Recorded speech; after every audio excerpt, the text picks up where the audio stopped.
সংঘ, শিশু মঙ্গল সংঘ, হায়রে আমি,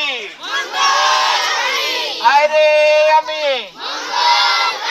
বাইবেলের আলো ঘরে ঘরে জালো,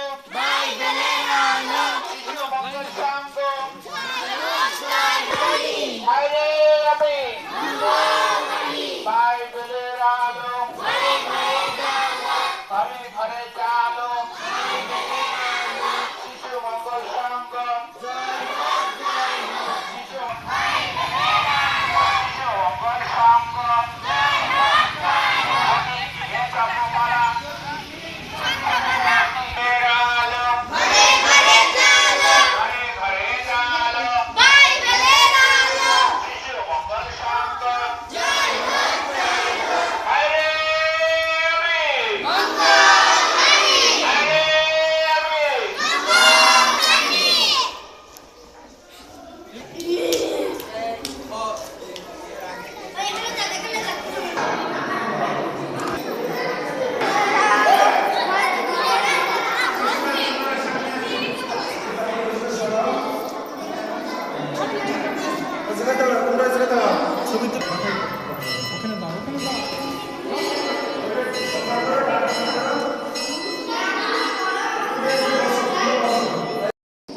মার্চেলিনো, ইটালিয়ান মার্চেলিনো, সে কি করতো?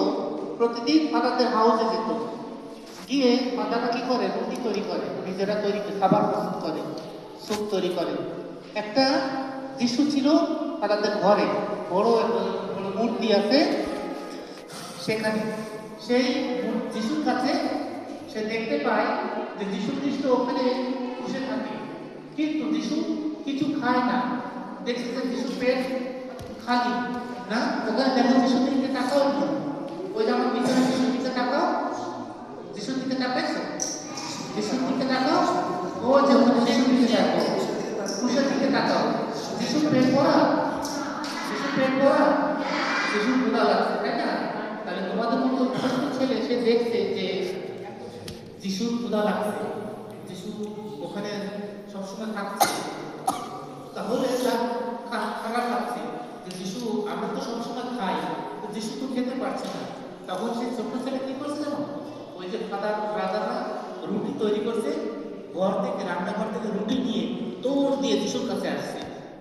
যিশুর কাছে এসে ক্রুশ তো অনেক উঁচুতে, সে তো দিতে পারছে না। তখন সে একটা চেয়ার দিল, চেয়ারের উপর টেবিল দিল, মানে টেবিলের উপর চেয়ার দিল, দেওয়ার পরে ওই রুটিটা যিশুর হাতে দেওয়ার চেষ্টা করতেছে, দিতে চেষ্টা করতেছে। যিশু এই নাও, নাও, যিশুকে দিচ্ছে রুটিটা। তখন যিশু কি করছে? হাত বাড়িয়ে তার কাছ থেকে রুটিটা নিয়ে, তারপরে মার্চেলিনো সে খুব খুশি যে যিশু আমার কাছ থেকে রুটি নিচ্ছে। তারপরে মার্চেলিনো দৌড় দিয়ে আবার ফাদারের কাছে গিয়েছে, তাদেরকে বলেছে আসো তোমরা দেখে যাও, যিশু আমার কাছ থেকে রুটি দিচ্ছে, এই যে।